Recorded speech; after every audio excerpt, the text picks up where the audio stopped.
नमस्कार दोस्तों, आज की वीडियो में हम पढ़ेंगे वाक्यांश के लिए एक शब्द या जिसका एक दूसरा भी नाम है अनेक शब्दों के लिए एक शब्द। दोनों ही जो सेंटेंस है उनका मतलब एक ही है। अगर हम बात करें इस टॉपिक से संबंधित प्रतियोगी परीक्षाओं में प्रश्नों की, तो प्रश्न बहुत ही सिंपल, एकदम साधारण तरीके से आते हैं।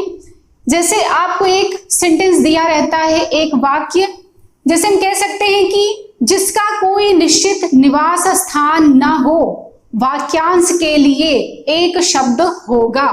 और आप जानते हैं कि आपको विकल्प में 4 ऑप्शन दिए रहते हैं, उसमें से सही विकल्प को चुनना होता है। तो इसी तरीके से प्रश्न आते हैं। तो हम चलिए देख लेते हैं कुछ महत्वपूर्ण शब्दों को। ध्यान दीजिएगा कि मैं जिन शब्दों को आपके समक्ष प्रस्तुत कर रही हूं वो सारे शब्द बहुत महत्वपूर्ण है।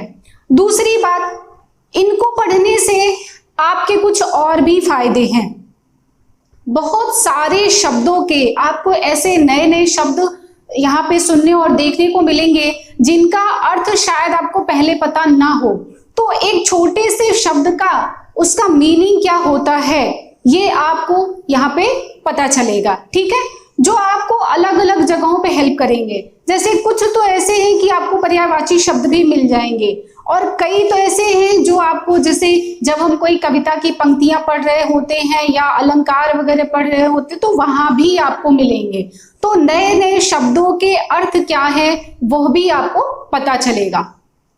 तो चलिए सबसे पहले देखिए, किसी वस्तु को प्राप्त करने की उत्कट अभिलाषा। इतना बड़ा सेंटेंस है, इतने बड़े वाक्य को अगर हमें एक शब्द में कहना हो तो हम कह सकते हैं अभीप्सा, ठीक है।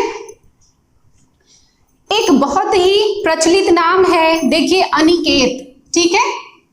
अब अनिकेत किसे कहा जाता है, या अगर कोई पूछे कि किसी, मान लीजिए आपके दोस्त का नाम है अनिकेत, तो उसके नाम का मतलब क्या है वह आपको यहां पता चल जाएगा। तो देखिए कह रहे कि जिसका कोई निश्चित निवास स्थान ना हो, वाक्यांश के लिए एक शब्द क्या होगा, अनिकेत। बहुत प्रचलित नाम भी है, ठीक है। नेक्स्ट है आपका अपने आप उत्पन्न होने वाला, स्वयं उत्पन्न होने वाला, क्या कहते हैं, स्वयंभू। अब इस शब्द को ध्यान से देखिएगा, अपने आप उत्पन्न होने वाले को स्वयंभू कहते हैं, उसे आत्मभू भी कहेंगे। अब स्वयंभू और आत्मभू मैंने आपको बताया कि आपको कई जगह और मदद करेंगे इस टॉपिक के अलावा। जैसे अगर आपने पर्यायवाची पढ़ा होगा तो स्वयंभू, आत्मभू यह पर्यायवाची शब्द भी है और यह ब्रह्मा जी के लिए प्रयुक्त होता है। तो ब्रह्मा जी को स्वयंभू, आत्मभू और अज कहा जाता है, अजन्मा कहा जाता है। तो अपने आप उत्पन्न हुए हैं ब्रह्मा जी, यह कहा जाता है। इसलिए अज, अजन्मा, स्वयंभू, आत्मभू ये सारे शब्द आपके पर्यायवाची हैं ब्रह्मा जी के, ठीक है। तो देखिए एक शब्द से आपको और भी कई जानकारी मिल रही है। नेक्स्ट है आपका जो बुलाया न गया हो, वाक्यांश के लिए एक शब्द क्या होगा। तो जो बुलाया न गया हो उसे कहते हैं अनाहूत। इसका मतलब थोड़ा सा समझ लीजिए। कह रहे हैं कि जैसे हमारे घर में कोई उत्सव है, कोई त्योहार है, कोई पार्टी या फंक्शन है, तो हम अपने दोस्तों, मित्रों को या रिश्तेदारों को इनवाइट करते हैं, बुलाते हैं, उन्हें इनविटेशन देते हैं। तो जैसे मान लीजिए कि ऐसे दोस्त जिन्हें आपने नहीं बुलाया है, तो कह रहे हैं कि जो बुलाया ना गया हो, जिसे आपने इनवाइट नहीं किया हो, उसे कहते हैं अनाहूत। तो अब बताइए, जिसे आपने बुलाया है, जिसे इनविटेशन दिया है, उसे क्या कहते हैं। जो बुलाया गया हो उसे कहते हैं आहूत, जो बुलाया नहीं गया हो उसे कहते हैं अनाहूत, ठीक है।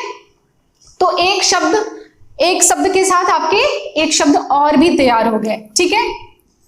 नेक्स्ट है मृत्यु का इच्छुक। ऐसा व्यक्ति जो मृत्यु की इच्छा रखने वाला हो उसे कहते हैं मुमूर्षा। नेक्स्ट है, और यह बहुत इंपॉर्टेंट है, जिसे तुरंत उचित उत्तर सूझ जाए, ऐसे इस वाक्य के लिए या ऐसे व्यक्ति को क्या कहते हैं? जिसे तुरंत किसी भी परिस्थिति में उचित उत्तर सूझ जाए उसे कहते हैं प्रत्युत्पन्नमति। और यह शब्द बहुत महत्वपूर्ण है, ठीक है। नेक्स्ट है बिना पलक झपकाए हुए। बिना पलक झपकाए हुए देखना, जैसे एक बहुत प्रचलित शब्द है कि एकदम टकटकी लगाकर देखना, पलक बिना झपकाए हुए देखना, इसे कहते हैं निर्निमेष दृष्टि से देखना। तो यह शब्द हो जाएगा आपका निर्निमेष, ठीक है।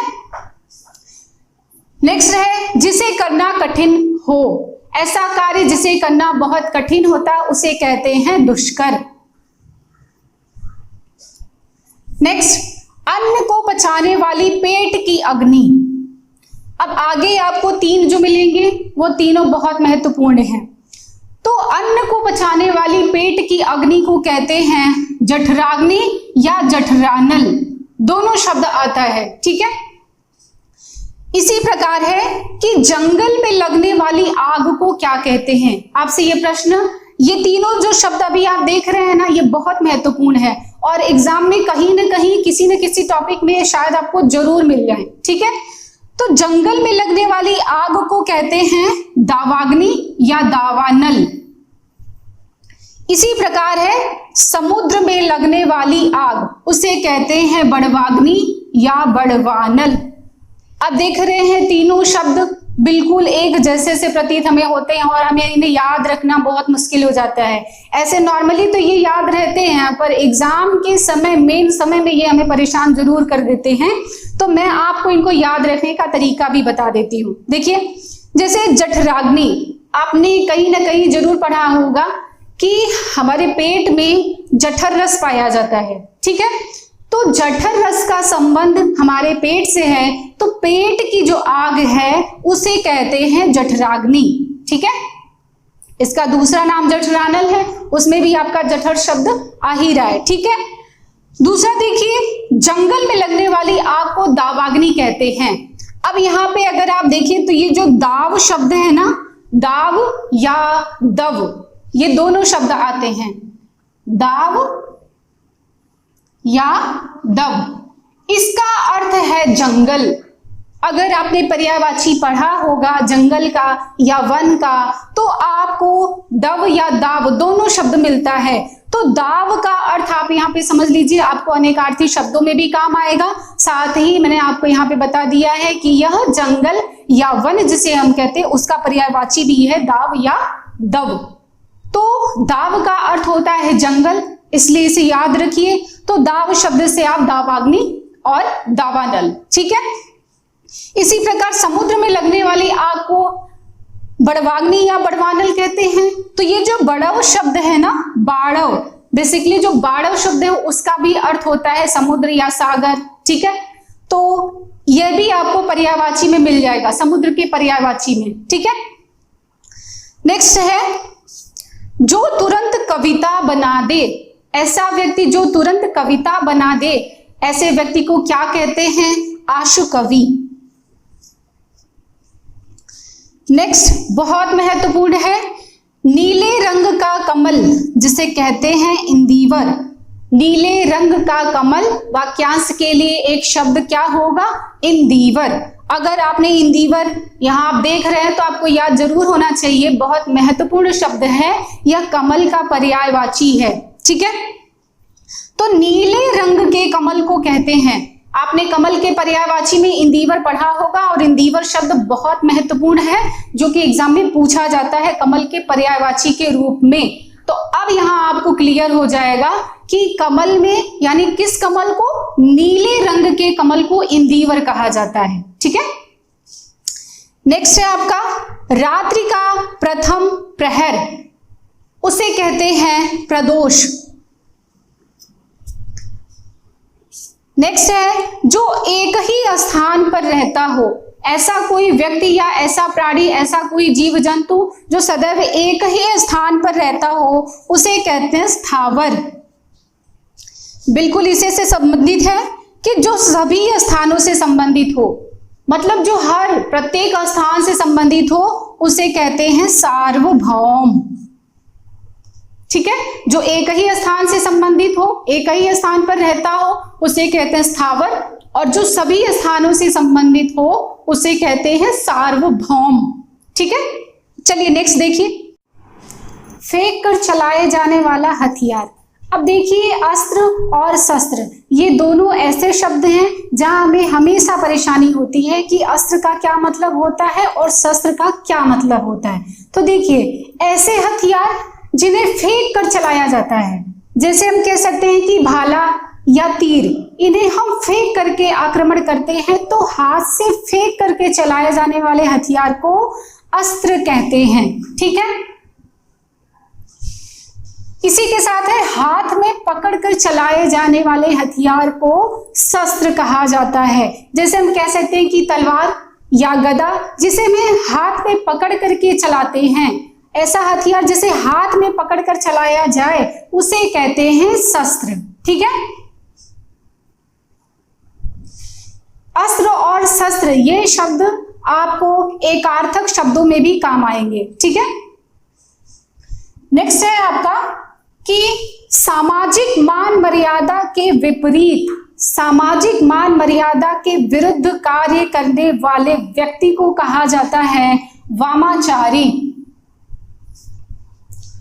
नेक्स्ट है, जो इस संसार से भिन्न हो या जो इस लोक से भिन्न हो उसे कहते हैं लोकोत्तर। जिसने मृत्यु को जीत लिया हो, वाक्य के लिए एक शब्द होगा मृत्युंजय। आप जानते हैं मृत्युंजय किसे कहा जाता है? भगवान शिव को मृत्युंजय कहते हैं, और ये आपको शिव जी के पर्यायवाची के लिए काम आएगा। ठीक है, नेक्स्ट है मोक्ष की इच्छा रखने वाला, शब्द बहुत महत्वपूर्ण है, उसे कहते हैं मुमुक्षु।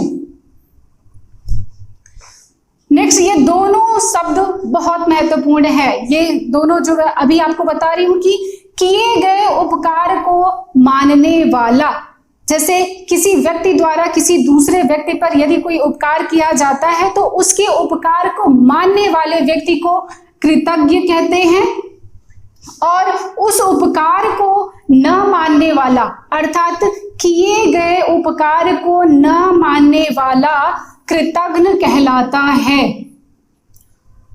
और ये दोनों जो शब्द हैं ये आपको वाक्य शुद्धि या जो शब्द शुद्धि वाला जो प्रश्न होता है वहां पे ये आपसे बहुत पूछे जाते हैं। ठीक है, नेक्स्ट है जिसके पास कुछ भी ना हो, ऐसा व्यक्ति जिसके पास कुछ भी ना हो उसे कहते हैं अकिंचन। नेक्स्ट है अतिथि की सेवा करने वाला। अतिथि मतलब मेहमान, मतलब जैसे आपके घर पर कोई मेहमान या कोई अतिथि आते हैं, उनकी सेवा सत्कार करने वाले व्यक्ति को कहते हैं आतिथेयी। नेक्स्ट है जिसे काटा न जा सके उसे कहते हैं अकाट्य। नेक्स्ट, जो इंद्रियों का विषय ना हो या जो हमें प्रत्यक्ष आंखों से दिखाई न दे उसे कहते हैं अगोचर। तो जो दिखाई दे उसे क्या कहेंगे? गोचर। ठीक है, अगोचर में आप देख रहे हैं अ जो है वो प्रत्यय है और अ का अर्थ होता है नहीं। ये मैंने आपको कई जगह बताया है। तो जो दिखाई दे, हमारी आंखों से जो दिखाई दे, या जो कहते हैं कि जो इंद्रियों का विषय हो उसे कहते हैं गोचर, और जो इंद्रियों का विषय ना हो या जो हमें प्रत्यक्ष आंखों से दिखाई ना दे उसे कहते हैं अगोचर। जिसका शत्रु जन्मा ही ना हो, ऐसा व्यक्ति जिसका कोई शत्रु अभी तक उत्पन्न ही ना हुआ हो, ऐसे व्यक्ति को कहते हैं अजात शत्रु। नेक्स्ट है इंद्रियों की पहुंच से बाहर, उसे कहते हैं अतीन्द्रिय, और ये बहुत महत्वपूर्ण शब्द भी है। जो वार खाली न जाए, एक वाक्य के लिए एक शब्द होगा अचूक। जैसे हम कभी कभी कहते हैं ना कि कोई अचूक उपाय बताइए। अचूक उपाय का मतलब कि जो चूके ना, जो खाली ना जाए, वह जरूर एकदम डेफिनेटली कार्य करे, उसे कहते हैं अचूक। ठीक है, भोजन के बाद बचा हुआ अन्न, भोजनोपरांत, जैसे आपके घर में सभी लोग भोजन इत्यादि कर लिए हैं, तो भोजनोपरांत जो अन्न शेष बच गया होता है उस अन्न को कहते हैं उच्छिष्ट। ये बहुत महत्वपूर्ण है।